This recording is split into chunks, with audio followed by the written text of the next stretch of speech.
Well, hello, everybody. It is your favorite day of the week. It is time for another episode of the Reality Reading Rainbow, where I talk about books written by your favorite reality stars. I also do interviews and I try to make sense of them. I am your host, Les Kirkendall Barrett, and I am trying something new today. I am actually recording the podcast on video as I recorded on audio. And if this all works out, I will not only start having my podcast up wherever you can find your podcasts, I will also have a video version of it on either Instagram or YouTube. So let's see how this goes, shall we? All right, like I said, I'm Les Kirkendall Barrett. And today I am talking about chapter 2 of Shep Rose's book. And the book is called Average Expectations. And okay, I got to tell you, I got to be honest. All right. With me reading chapter 2, there are certain things that are really actually making me kind of like Shep. I know, right? But, reading this book, actually, you know what? I'm just going to get into it. And yeah, I'm going to be honest. There are some certain things that I do disagree with him on, but I'm finding myself actually agreeing with him more often than not. I know. So let's get into this. All right. So I'm going to put my notes here because I've got notes, folks. Okay, so his Shep's through line of this book is how he's kind of working his way to the middle, and people have low expectations of him. He says that he went to college and business school. He said he didn't want a traditional career, which, hey, you know what? I don't want a traditional career either. So I actually relate to that. He also says that, he hasn't embarked on a traditional career, and that's why he's on TV wearing jeans. And I'm like, yeah, Shep, it's called being an actor. It's nothing new. You haven't invented the wheel here. People are on TV with jeans and, t-shirts, making a lot of money. It's called acting. It's called getting a national commercial, actually. So, but anyway, he says that in a way he kind of felt like Forrest Gump in that scene where Forrest Gump's mother is dying and Forrest Gump asks his mom, so what do I do? And Forrest Gump's mother gave him the advice of, well, you know what? You got to think about that yourself and figure that out yourself. And Shep says that that's actually what he's been kind of doing in life. So he starts going into, he started going into different jobs that he had. So he said he got a summer internship in Dubai. And he said it was a good summer internship because, you worked hard and you partied hard. And then he gives a piece of advice. So the way that he got this internship is because he met someone who he actually hit it off with. And he says, and this is actually really good advice, if you meet someone who is a like-minded person, break the ice, make contact with this person, because you never know down the line when this person might be in a position to help you. And that's how he got this gig in Dubai. So actually, Shep was actually right about that. But then he says the economy crashed. So then he was out of a job. So he had to move back home. Back in with his parents. And then he talks about how he was luckier than most kids out of college because he didn't have student loan debt. Since his family was well-to-do, he didn't have to deal with the pressure of student loans. And he actually says that he's grateful for having that, which I actually kind of liked the fact that one thing about Shep in this book that I'm starting to figure out. And so in certain ways, yeah, he can come across as pretty snotty. I'm not gonna lie. But then in other ways, he's starting to come across as kind of humble as well. And this is one of these parts because he's like, I'm grateful that I didn't have these student loans to deal with. And so, and then he says, and I have to agree with him on this too. He says, I don't feel guilty that I come from money. And you know what? So, I'm an actor. I'm in a business where, you have people who consider themselves starving artists and, they spend their careers suffering and scraping by. But then, they have disdain for people sometimes who, decide to go into television or decide to do that national commercial or decide to do those TV shows. And they call it selling out. And I personally believe that that's a bunch of bullshit. I believe there's no such thing as a sellout. It's called show business. It's not called show fun. It's not called show friends. It's not called show poverty. It's called show business. And I believe that, you have a right to pursue your art and make a decent living pursuing your art, right? And I feel that there's nothing wrong with there's nothing wrong with success, and there's nothing wrong with wanting to be successful, and there's nothing wrong with making money. Oh, I'm looking at myself.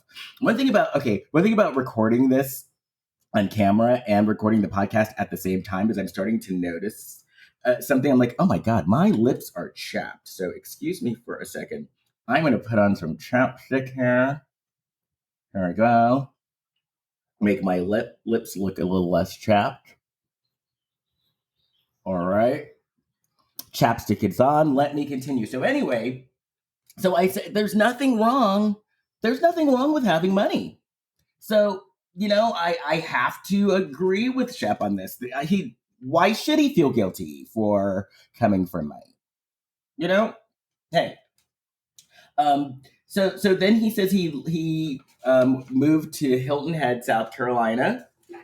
He said that he liked Hilton Head because what he liked about Hilton Head is that it was small, and he says he likes places where you can kind of get to know people and you kind of get to know your surroundings. He says he doesn't understand the big appeal of New York. He says that New York is too big for him. I love New York.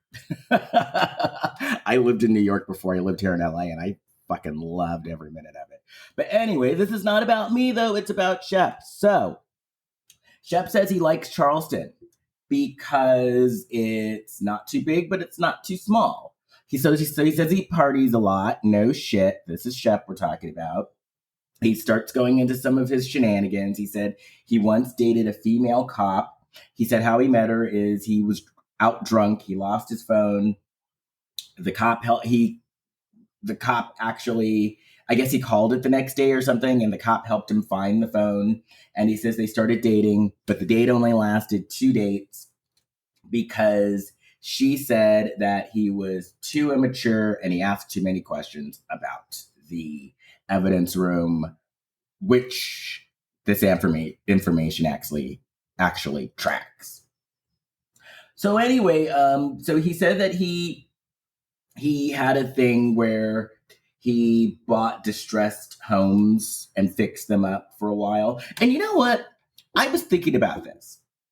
When he said this, I think that actually, now it's so funny. I'm wearing my glasses and I noticed my glasses were dirty too. So I'm cleaning those. But as I clean my glasses, I will continue my point. So I think, honestly, if, when Southern Charm ends, and it's gonna end eventually, I think he would actually do all right in a DIY sort of a show, like a fixer-upper sort of a show. I actually, I actually, honestly, I got to be perfectly honest here. I don't think he would do a bad job. You know, let's face it. You know, he's not going to be star. I wouldn't want to see him starring in a movie. I wouldn't want to see him like, you know, starring in his own reality show where he goes about his day-to-day life. But I think in a situation like on a on one of those DIY network shows, I think he would actually do a good job, you know, fixing up a house and showing you how to fix up a house and what he does. My opinion. Okay, so anyway, he says that he once got advice from someone that said that life really doesn't matter before you're 30. So he said that he was kind of drifting and holding out hope at this point that this was actually true. He said he said he was actively looking for jobs. He said at one point he went to this fast food restaurant in Atlanta. It was an Asian fast food restaurant. He loves Asian fast food. And so he said that he looked into being a franchise owner of this fast food place called the Tin Drum. But then he says his life changed on New Year's Eve of 2012 because he says that on New Year's Eve of 2012, he was at a New Year's Eve party and he ran into the one, the only, the disgusting Thomas Ravenel. Ugh, that guy, Thomas Ravenel, is so gross. But anyway, he ran into Thomas Ravenel, the scumbag. Then he goes in to say that he and Thomas discovered that they're distant. They are distant cousins. But he says that at this party, Thomas told him about Whitney and that Whitney was there, and Whitney was actually filming a docuseries about people in Charleston.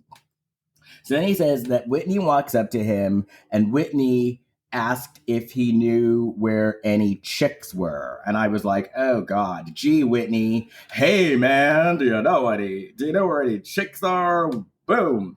I was like, okay, Whitney, you're looking for chicks. I guess 1970 wants its saying back.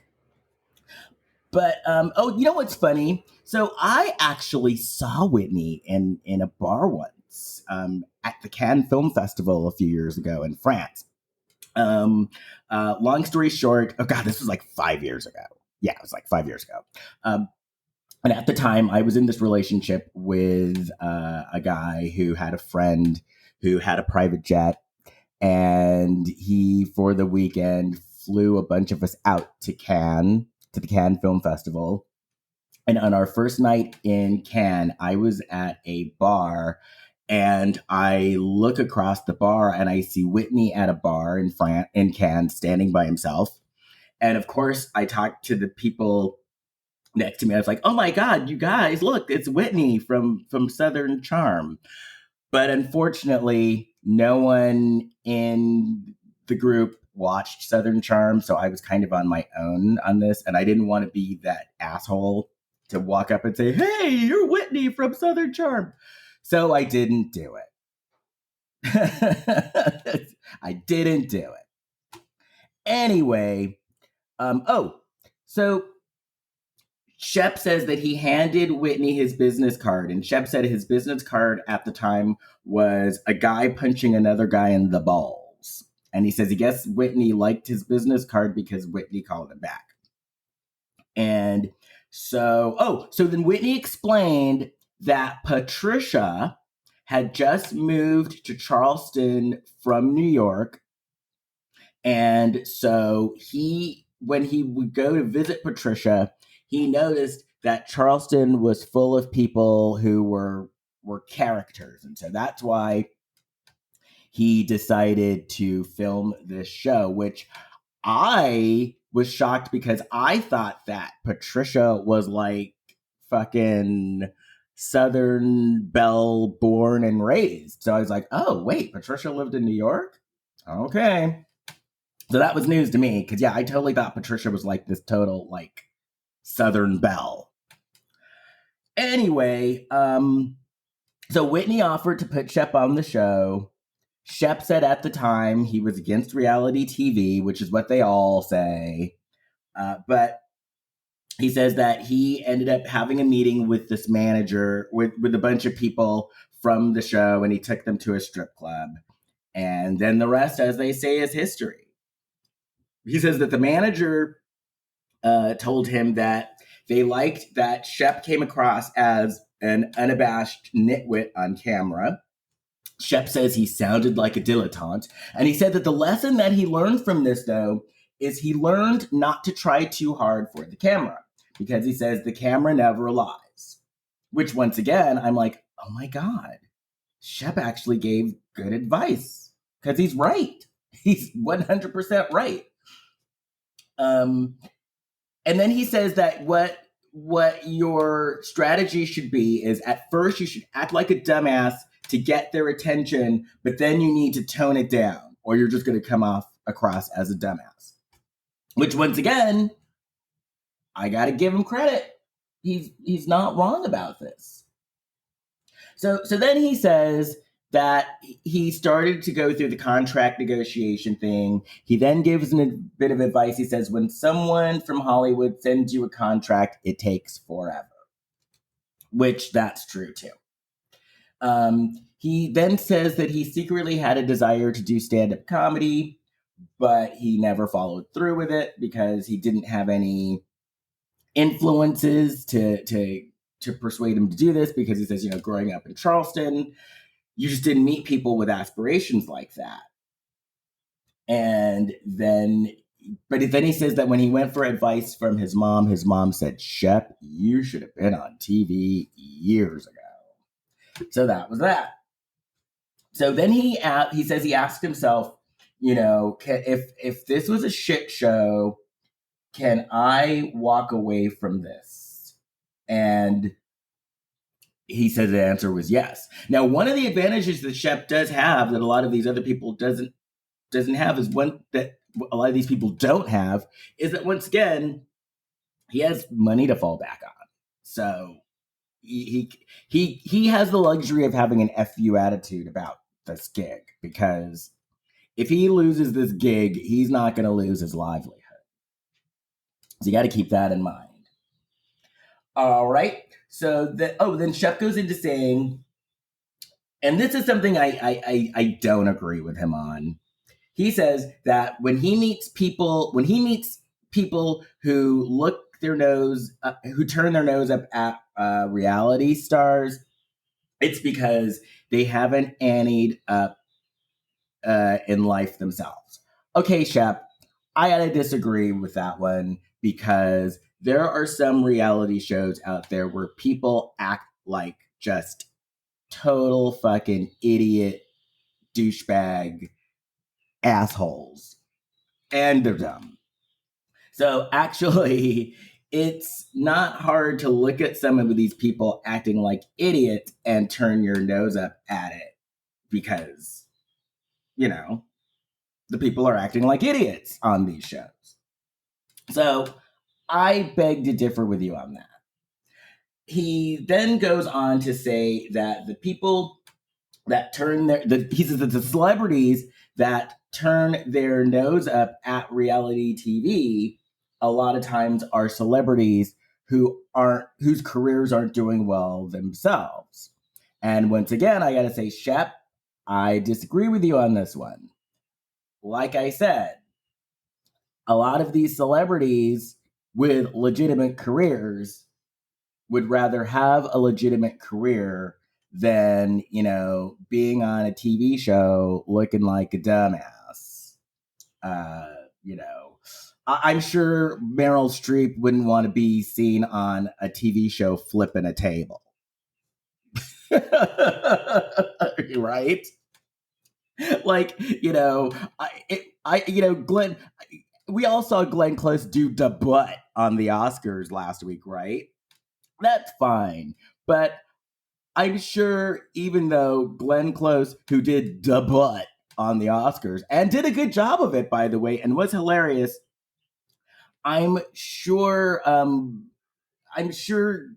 Glenn Close wouldn't want to be stuck in a room while someone's yelling about touching the Morgan letters. For those of you reality show people, you know that that's a callback to Real Housewives of New York when Sonia was flipping out in the Morgan house because someone touched the Morgan letters. I'm sure Glenn Close wouldn't want to be in a room with Sonia Morgan as she's like yelling, "Don't touch the Morgan letters." So once again, I have to disagree with you on this.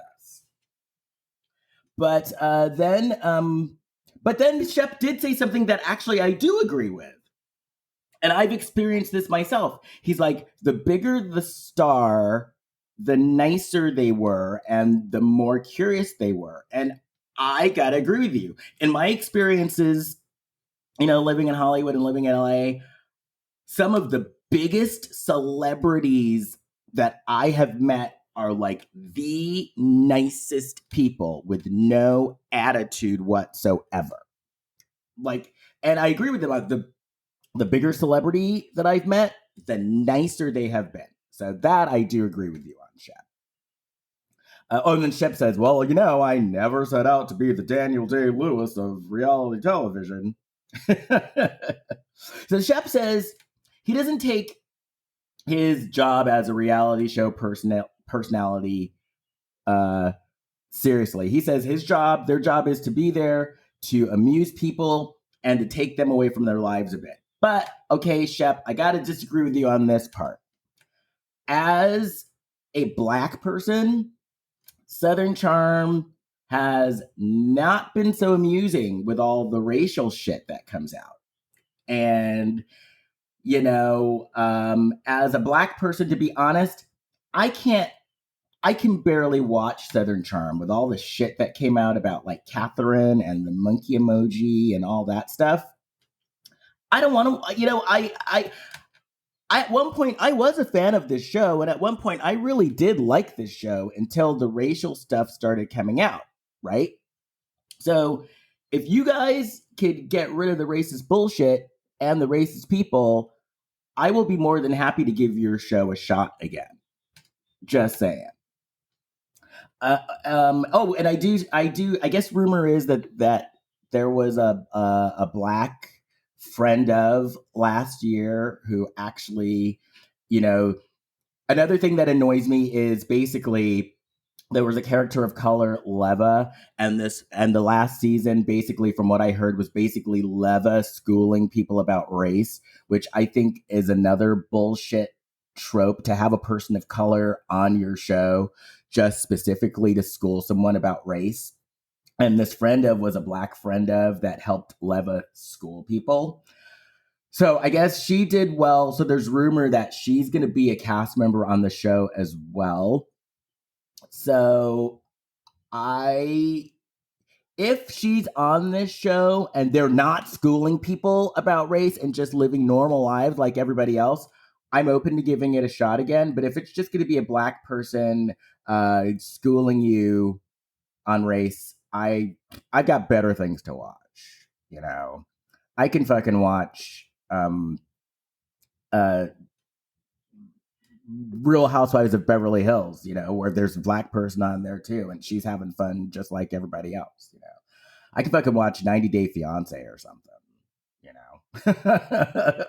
So get your shit together, Southern Charm, and I'll start watching you again. All right. So he then says that at BravoCon, he went to BravoCon. He said he felt like one of the Beatles. He gave us this bit of information, which I am interested in. He says that they actually got a lot of free clothes by being on the show, which is great. I wish I was on a show and got free clothes. He then says that, but this is something else I agree with him on, and I actually have respect for him, because he says that when it comes to talking about your money, rich screams, but wealth whispers. And, he says when you have true wealth, You don't have to brag about it. And then he goes on to say that his family is from old money. But he says that his family, they never had flashy cars. They never led a flashy lifestyle. And he says that he has no desire to do that either. But he says that, his family taught him just to basically use that family money as a cushion, which is smart, which is very smart. Just know that you have a cushion there. So I gotta throw a little respect out for that one. So he says he doesn't get hungover. He says, then he goes into talking about how he gets a lot of hate through social media. He says people accuse him of being part of the Lucky Sperm Club, which that he was born into wealth. He says he resents that. And then he goes into the fact that he says that he grew up and had it. His family had money, but, and this was news to me too, his mother, he had to have a job and he was required to have a job. So first he goes into how he says he knows that you shouldn't fight with trolls on social media, but he actually kind of has fun doing it and he gets a laugh out of doing it. And he's like, yeah, I know that you shouldn't engage these trolls because it doesn't go anywhere, but I can't help myself sometimes. And I've actually seen him fighting with people on social media. He's actually pretty good. He's actually pretty good fighting with people on Twitter. Oh, so then he says that his mom so then he goes into first say that he has had jobs out. Oh, he says that everybody on the show has a job outside of the show. So he says everybody on the show, they're not relying on what money that they have. They do have other jobs and other businesses and other things going on. But then he says, which I was getting to earlier, which was an eye-opener to me, he says that his mother always required him to have a job. He always had to have a job. So then he listed the jobs that he had growing up. So he said he was a sailing instructor. He says this is where he learned how to be able to think on your feet, because he says he once ran into a girl. They were exchanging numbers. She had really hairy legs. And so he said she had more hair on her legs than he had on his. And so at the minute, this is where he learned how to think on his feet because he gave her the wrong phone number. Okay, whatever, Shep. But then he went into so he said he had a job as a sailing instructor. He said he had a job as a busboy. Because once again, he said his mom insisted that he worked, and if he didn't find his own job, she would find a job for him, and that's the job she found for him. He said he delivered pizzas. He said that he was a food expediter in a restaurant. He said he was a surf instructor. He spent time as a secret shopper, and he was also a market analyst. And so I did find that interesting that Shep did have jobs and that Shep was required to work. And that actually made me like his parents, because I was like, good job. Good job, parents. Good job, Shep's parents. And you know what? That's it for chapter 2. So until next time. Well, actually, you know what? So I'm still deciding. This is either going to be a 2-part episode because I have someone that I interviewed as well, or this is going to be a standalone episode. But then I just realized that on video, the video part of this is going to be a standalone episode. So I got to give you my information. So if you want to get a hold of me on Facebook, you could do that at The Reality Reading Rainbow. We have a Facebook page set up. You can also, what else? Oh, I also have a Patreon page if you're interested. And we've got all sorts of levels, hey, these books cost money, but at the same token, I know that people out there are in different situations and a lot of people aren't working. So, hey, if you got a couple of bucks to throw, fantastic. If you don't, I'd rather you listen because your presence is my present, right? And you know what? That's about it. So until next time, readers, keep reading.